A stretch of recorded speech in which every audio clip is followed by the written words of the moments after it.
अनुराग। हाँ। चाची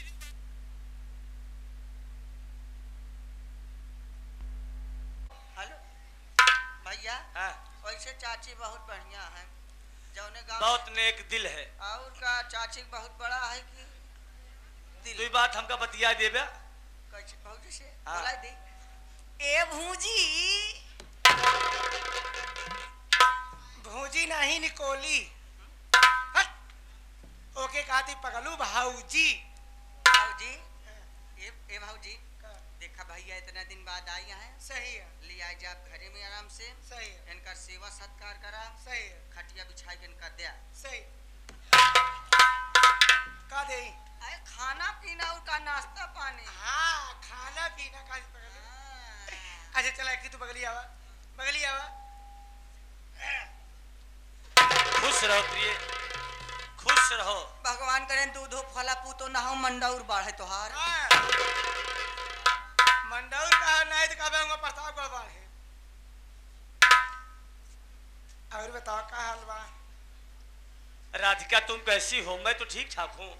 हम कैसे हमेशा कानपुर में रहकर तुम्हारे ही विषय में सोचता रहा कि मेरे परिवार को मेरी पत्नी किस तरह से चला रही होगी। हाँ बहरहाल टेंशन तो तोका ढेर रहा हो ऐसे कि अब जितना तोका प्रदेश वाली ड्यूटी अच्छा लागत बा, यहाँ घरे की ड्यूटी तो से ना मतलब बा। देखो राधिका, मेरी मजबूरी ये है कि भाई बहन पढ़ रहे हैं, पढ़ाई का खर्च और बहन सयानी हो गई है, उसका हाथ भी तो पीला करना है। हैं आज अगर पीला का लिए यही का करे? तुम तो मेरी अर्धांगिनी हो। हाँ, हर दुख सुख में हाथ बटाना तुम्हारा फर्ज है। सही है, लेकिन ये बतावा पहले से कुछ मोटाना है का? हम कब इतना देरिया साई है, हम तो ना देख पाए। भौजी कैसे देख गई तोहार मोटा? एक दिन घर है अंदाज नहीं लगा पाए। सब बात छोड़ा है, ये बता विश्वास करे जब से गया ड्यूटी आज 9 महीना पाया है। भौजी भैया 9 महीने पावता है। धक्का मारते विश्वास आज 9 महीना पाए ने। 9 महीना का भैया ये बताओ तू पूर पार 9 महीना कब सारे हम 9 महीना बाद पैदा भाई जरा हम पैदा ऐसे पूछा था। 9 महीना ड्यूटी से आए हैं, लेकिन फैक्ट्री से 9 महीना बाद आए बे। आज तो के ढेर दिन के बाद देखे ही हमारा बहुत मन कहता है। ए भौजी हमारो मन कहता है भौजी रे। आज भैया करे कान में खटाई गई थी भाई, इतना जोर से धक्का मारते हैं हम करिया ऐसे हुक चली गई तो ऊख चली गई। हाँ, ऊख नहीं तो काबा हुक चली गई। नहीं कहती है हमार मन करता है तो वही हम कहे हमारा मन करता है। ये लगे हमार तो मन कहता है बोले के बातचीत करे हमार खाना खाए के हम दूध पीबई। एक छापड़ अब ये दूध पी रहा स्कूल नहीं हमका दूध पियावा। तो ऐसा कर तो जा चाय बना के लिया भाई साहब। चाय तबले हम दो बात बोल बतिया लेते जा। चाय पीबे? हाँ। ये बतावत के थक दूधे के लई आई। केथा के दूधे के होत बे। गोरुक दूधे के लई आई कि गोरू का जितना गोरू है सब दूध के थी नहीं हैं। आए भैंस के लिए आई कि गाय के लिए आई? आई अब तो काल है अपन करिए की पिलाई बियान है। करियर की पिलाई भी वो कर दूध लिए हरम ये ना तो बस क्या बोले चाय बना के लिया चाय लई आई। पूछ ले बना भैया से चाय चाय लई आई। चाय बना के लाए लेकिन आए जी बीच में। ठीक है। हाँ हट भाग सारे ये साहब बताइए बोले बतिया न दे जान ले। ये बता वो ठीक ठाक रहे ना? हम तो ठीक ही रहे। काफी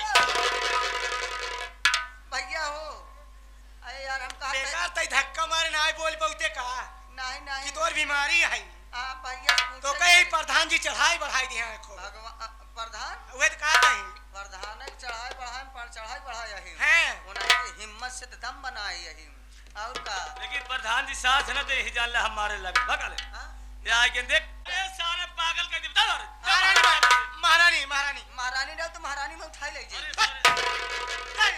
रूपा वाली डाई का। चलिए बैठ चल बैठिए बैठ का बेटे बार बार सारे बिचवे में हमेशा बक बक बक बक लगा रहा था रानी, ना कुछ करा था ना करे दिया था। अबे बोले बतिया दे भाई साहब, बैठ जा, बहुत सुन थका मैंने, है। चुप मार शांति से बैठ जा।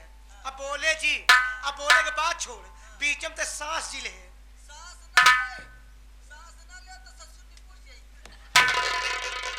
अरे हरामी में कह दी सो जा, सो जते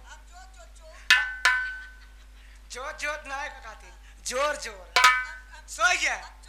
हाँ सो जा, छोटे लाल विश्वकर्मा के साथ भेज दे तो सो जा नहीं मिस्त्री भैया से कह दे कि बक्सा बनवा दे। सुनिए, मैं आपसे कुछ पूछना चाहती हूँ। अरे क्या पूछे चाहती हूँ? मेरी बात सुनिए। बोला।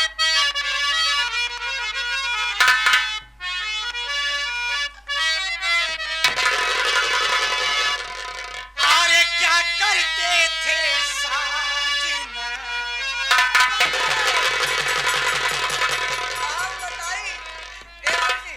आने ले सुन ले। हाँ, ले सुन दई दे, तो नहीं ये मंडी में ना जाग पड़े हमका। नहीं हाले ले सुन ले। हाँ, कहता है भौजी अब ले सुन ले। ए भाजी, हाँ। हम बताइए हुआ क्या करते रहे ने? मैं कह रही हूँ तुम्हारे भैया से कि क्या करते थे साजना? भैया हुआ अंडा देते रहे ने। सुन ले। और का? करे हाँ? वो मुर्गी है क्या है? नहीं, जब लंच होत रहे ना, हाँ। तो संडे दिन सबके लंच में दूध अंडा देते रहे ने। अच्छा। एक दिन हमका नहीं दे रहे, हम चोरा के भैया दुनाऊ अंडा खाई गए हैं। ए सुनिए मेरी बात को। सरवाई के बाद कि हाँ जो पार्सल मिलत रहा है। हाँ? अरे क्या करते थे साजना तुम हमसे दूर रह के?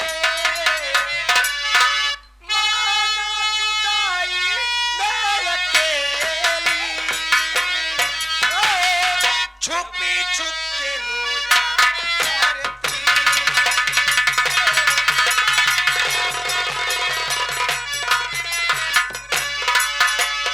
क्या बतलाए जाने जा राजा तुमसे दूर रह के, अक्सर दुआओं में खुदा से तुमको ही मांगा करते, ओ तुमको ही मांगा। अच्छा ही बात बा, लेकिन हियां का काका सुने की मिलत बा। काका सुनत रे। सुना बतावत ही।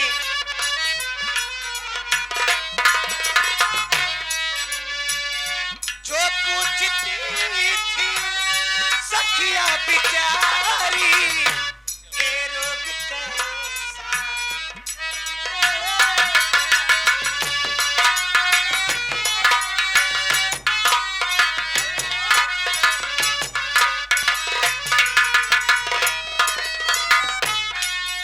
विश्वास करा। रुक जा, रुक जा, रुक जा। अरे रुक बे, कब हम विश्वास करा। आज 9 महीना बाद पाए ही। 9 महीना बाद? अरे हे पगली है, चल। हमें कहती है। अरे हे पगली है, पहले कैसे? हम आंखें मूल ले ही अरे हमार नकिया कटाए जो बे कहता है। अरे हम कहता है चुप सारे। गुट काट ले ही, आंखें मूल ले ही। हाँ। तोहरे सिवा हमका क्यों ना देखा है? हमहू क्यों नहीं दिखाता है? कब से तो का इशारा करती हमका अपने, अरे ते पगला की हरे। हमका अपने अखबारी में भर ले। अरे अरे अखबार- भरे तो वही अब छोड़े के मन ही नहीं कहत। ये कहता ही ए हाँ, यहाँ एक खिला एक चुम्मा। है मुम्मा। एक ये वाला। मुम्मा। पहली बात एक अरे राजकुमार है, हम पागल हो कहत गया हई- रे। हम कहता ही तो हुसी नहीं बर्दाश्त होत बा। हम बियाह शादी नहीं भाई, देख ले दुई परानी कैसे प्यार करत ही। अन्ना बर्दाश्त हो जा, चला जब ओकरा गरमान है ओकरा ले जा बलाक दिखा लिया बा। ये कहता है हाँ। तो का कैसे लागत है? अरे बहुत निक लागत है। एक खिनी देखा हाँ। ऐसे खिनी सामने वाला दे देना। अच्छा सामने वाला लेवा का?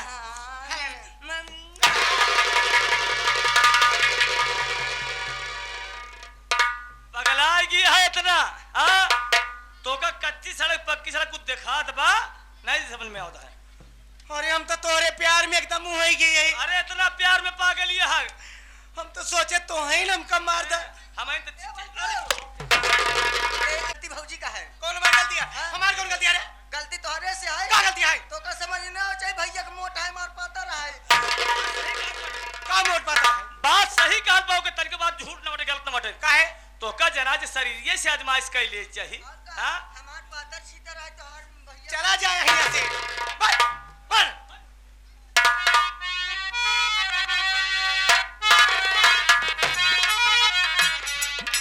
और सुना बोला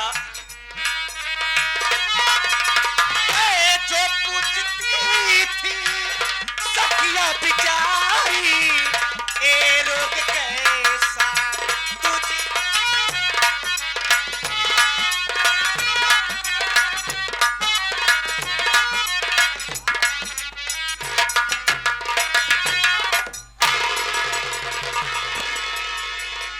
भले यार जब देखा तब हमार लहुरका देवरा टे हमार नन्हका देवरा हमार दुलारुआ देवरा भले है हैं?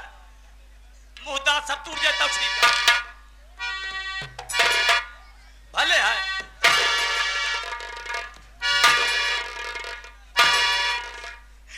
या देखा का देखी यहाँ वाली नस चढ़ेगी। भले चढ़ जाए जब देखा दुलारुआ देवरा है नन्हका देवरा दिमाग में ये बताओ कौनी कहती ना तय कहाँ चला करे है? कहाँ चला करे है? हम गवर है कोरु ये बताओ हम गाना गाय के मन नाचे के मन कहे हम केर के साथे नाची हम वार के मुंह कहीं नाचा थे अपना मौका पान पीछे ठेल देन। हम ठेले है नहीं दूसरा क्यों ठेले से? इतना मतलब आई यहाँ तोसी बर्दाश्त ना होता भौजी नाचत रही पाछे ठेल दे है। इनसे पूछा भाई कहा था अगर जब इतना ही ठेले के विचार है सही है सही है नहीं बर्दाश्त होता है और क्या? का भौजी हाँ। जब नहीं बर्दाश्त होता है भौजी के लिया ही जा सही है लिया ही जा भौजी के घरे में सही है भौजी के घरे में आराम से हाँ आगे से ठेला और गया ना तो मार में बस यहाँ खड़ा रहा है अब सुन पहले इन ना नाच पाते हैं हाँ। चलो हम तो ही नाचा जाए इनका दिखावा कैसे दुई परानी नाचत है ए जो पूछती थी सखिया बिचारी ये रुके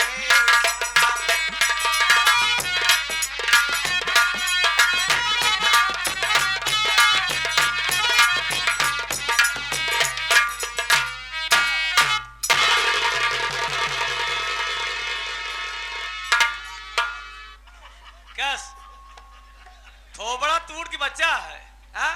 कौने थान से आई है तू का चाही महाराज तो का अगर बद्धित मुर्गा प्लेट महेश कुमार पटेल चकिया धमौर प्रधान जी खुला वोटर खुला सपोर्टर प्रधान जी सपोर्टर की प्रधान जी खुला मोटर एबे हमार गलतियां बा सारी गलती तोहार बा हमार गलती है हाँ हमार गलती है सारा कसूर तोहार बाटे हमार कसूर बताई अब फिर का हमार गलती बा हम सामने खड़ा है ओकर लपटिया परिया चलन न हो अबे ए रगवा ए सारे इतने बिगड़ के कैसे मनाई यार देखा बिगड़े नहीं होते अबे ए रगवा ते हमारे मेहरारू को बिगड़वा देना सारे ए भौजी अब जा मनावा ए भैया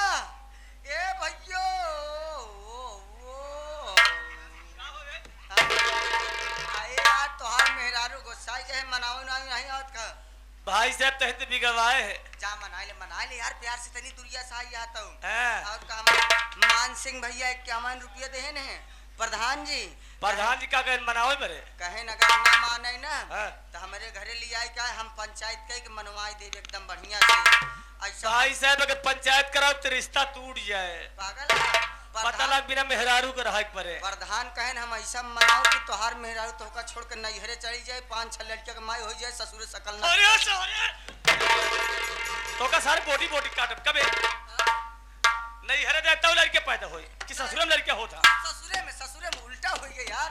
जा मना ले भैया, मना ले जल्दी से मनावा, जल्दी से मनावा। एक खातिर कैसे मनाई? हरे राम हो। हे राधिका,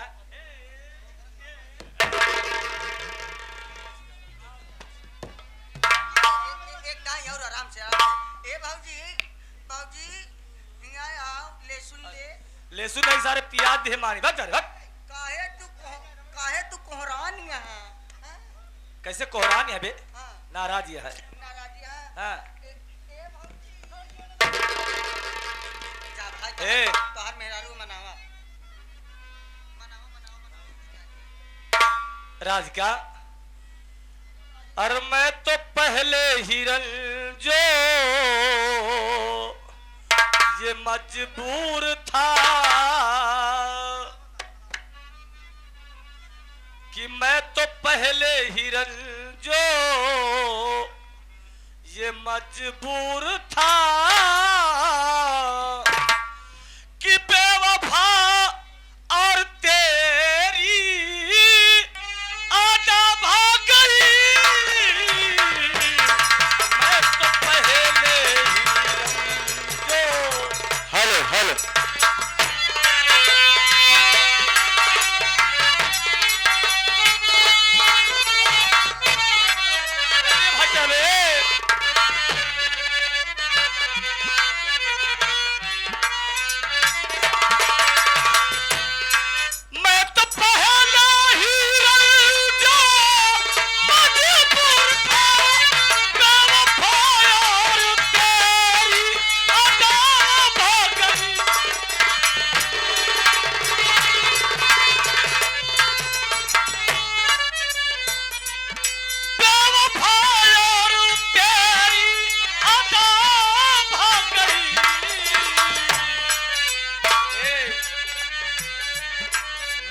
शीशे से दिल के टकरा गया।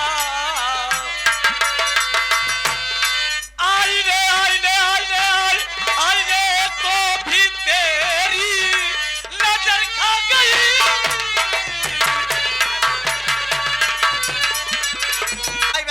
खाकी कराता का बा? काकी रे काकी? गजराज कंस के बोला। हाँ। गजराज कंस के बोला एका कैसे तनी बड़ी जरूरत हमरे ऊपर हाथ उठाई दे। तुरंत ही बुलाई के हाँ। रजसवा माटी दियो ना। हाँ। जल्दी बोला खोपड़ी बहुत झल लगे। ए भैया गजराज कंस आओ आओ आओ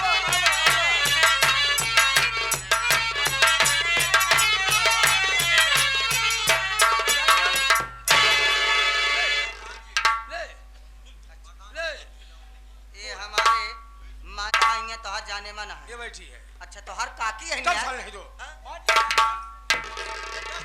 ये घरम का है बरे हमका ले आया है। बात क्या है? मार खाई बरे। कौन मारा? रजसवा के है माटी दिया ना। रजसवा बहुत मारे बाम को बहुत मारे देखा साले। क्या इतना मार मारे हैं अगवा गुल्ला निकल गया। रजसवा ने मारा है। अरे रजसवा का बच्चा बहुत बड़ा।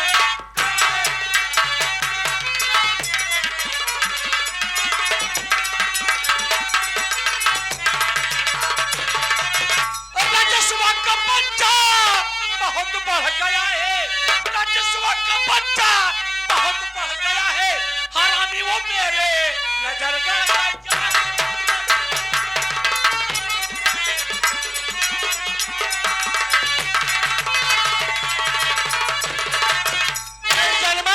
चिंता मत कर, राजस्व ने हाथ उठाया है।